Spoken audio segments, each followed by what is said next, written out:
አሁን በሰሞነኛው ጦርነት በኢራንና በአሜሪካ መሃል በሚደረገው ፍልሚያ ውስጥ አንድ ወሳኝ የሆነን ሰርጥ እናገኛለን። የሁርሙዝ ሰርጥ። ይህን ስም በተደጋጋሚ ሰምታችሁታል። መዲቁ ሁርሙዝ፣ ዘ ስትሪት ኦፍ ሁርሙዝ፣ የሁርሙዝ ሰርጥ የተባለ የዓለም ሚዲያ ስለዚህ ሰርጥ ያወራል። ይህ ሰርጥ ምንድነው? ሁርሙዙስ ማን ነው ስንል እንጀምራለን። ይህ ሰርጥ የዓለማችን ነዳጅ 25% በዚህ ሰርጥ ውስጥ ያልፋል። የዚህ ሰርጥ መታወቅ በርካታ ነገሮችን ዓለም ላይ ይቀይራል። ይሄው አገራችን ላይ እንኳን ጥላው መጥቶ የነዳጅ ሰልፉ ለጉድ ነው። ይሄ ጉዳይ ወር ሲቀጥል አገራችን ዓለማችን ምን ይመስላል ሚለው አስጊና አሳሳቢ አድርጎታል። አላህ ለሀገራችን ሰላም አላህ ያምጣ፣ ሰላሙን አላህ ያብዛል። ታዲያ ይህ ሰርጥ ሲነሳ አንድ ደማቅ ስም ይነሳል።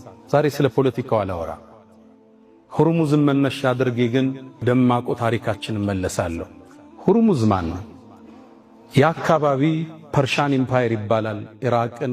ኢራንን የያዘው ቦታ የፐርሺያኖች ስሮ መንግስት፣ የፋርሶች ስሮ መንግስት ደማቅ ግዛት፣ ሀያል ነገስታት ነበሩ። ታዲያ ከነሱ ነገስታቶች ውስጥ አንድ ታዋቂ ጀነራል አለ። ማንም አይበግረው፣ ተራራም ቢፈልግ ሰንጥቆ መሄድ የሚችል ታዋቂ ጀግና ጀነራል አለ። ሁርሙዝ ይባላል። ይህ ሰርጥም የሱ መታወሻ ይሆን ዘንድ ቦታው ተሰይሞለታል።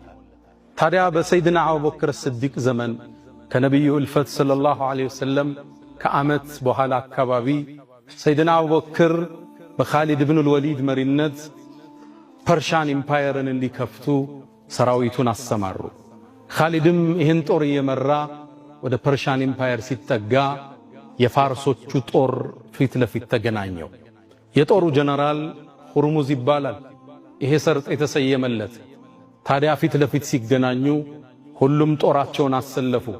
ፍልሚያው ከመጀመሩ በፊት ማንም አይበግረው ሁርሙዝ ወደ ሜዳ ወጣና ኻሊድ የታለ ብሎ ተጣራ። ኻሊድን እንዴት አወቀው? በእርግጥ ኻሊድ 100 ጦርነቶችን አድርጎ ተሸንፎ ማያውቅ የአላህ ሰይፍ መሆኑን ዓለም ዝናውን ያውቀዋል። ኻሊድን በመግደል ታሪኩን ሊያሸበርቅ ፈለገና ኻሊድ የታል ወጦ ይፋለመኛል።